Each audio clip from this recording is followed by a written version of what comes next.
তো হ্যালো বন্ধুরা, তোমরা কেমন আছো? অনেক দিন পরে আবার একটা ভিডিও দিলাম।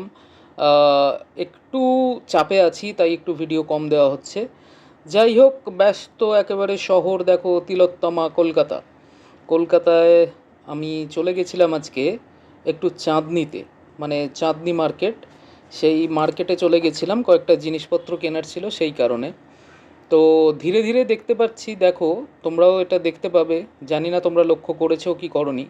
কলকাতা শহর একটা সার্টেন টাইমের পরে কলকাতা শহরের যে চেঞ্জিং, সেই চেঞ্জিংগুলো এত পরিমাণে হয়ে গেছে যে সেই কলকাতা শহর, সেই মহানগরীর যে চেঞ্জিংগুলো, সেই চেঞ্জিংগুলো প্রত্যেকটা মুহূর্তে প্রত্যেকটা জায়গায় খুব চোখে পড়ে। জানি না তোমরা এগুলো লক্ষ্য করো কি না, কিন্তু এগুলো তুমি লক্ষ্য করলে তোমরা একটু মানে দেখতে পাবে বা বুঝতে পারবে যে প্রত্যেকটা জায়গা, প্রত্যেকটা কোণ, এই যে আমি দেখো বাঁকগুলো, ওই জন্য বেশি করে আমি এগুলো দেখানোর চেষ্টা করছি যে প্রত্যেকটা জায়গার যে পরিবর্তন, সেই পরিবর্তনগুলো যথাযোগ্যভাবে চোখে পড়ে।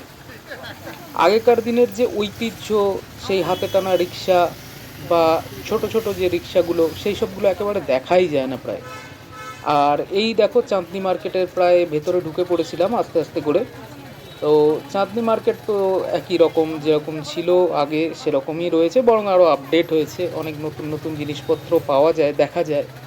তো যে কারণেই যাওয়া, আর ভালোই লাগে কিন্তু ঘুরতে, দেখবে তোমরা চাঁদনি মার্কেটে ঘুরতে ভালো লাগে, কারণ বিভিন্ন রকমের নতুন জিনিস, নতুন সামগ্রী এখানে তুলে ধরা হয়, বা নতুন নতুন জিনিসপত্র এখানে দেখা যায়। কেনা না কেনা সেটা পরের ব্যাপার। যেমন এটা দেখো, একটা নতুন জিনিস কিন্তু আমার চোখেই প্রথম পড়লো, মানে গাড়ি ওয়াশ করার জন্য, হোয়াট এভার। আর এই যে সেই গতানুগতিক চাঁদনির গলি, এই গলি দিয়ে যাওয়া। আর এই বিল্ডিংটা দেখো, একটা খুব সুন্দর বিল্ডিং, এটা আমার চোখে পড়লো। এটা হয়তো অনেকে দেখেছেও, কিন্তু আমি দেখিনি, এই প্রথম আমি দেখলাম, বা চোখে পড়লো হয়তো এই প্রথম। এই বিল্ডিংটার খুব সুন্দর, মানে ডিজাইনটা খুব সুন্দর, মানে এত সুন্দর ডিজাইনের বিল্ডিংটা দেখো। এখন ওয়েও হয়ে গেছে, উপরটাতে ওয়েও রয়েছে। তো এত সুন্দর ডিজাইন বিল্ডিংগুলোতে, বেশ ভালো লাগে। তো তোমরা কে কী করলে প্লিজ জানিও।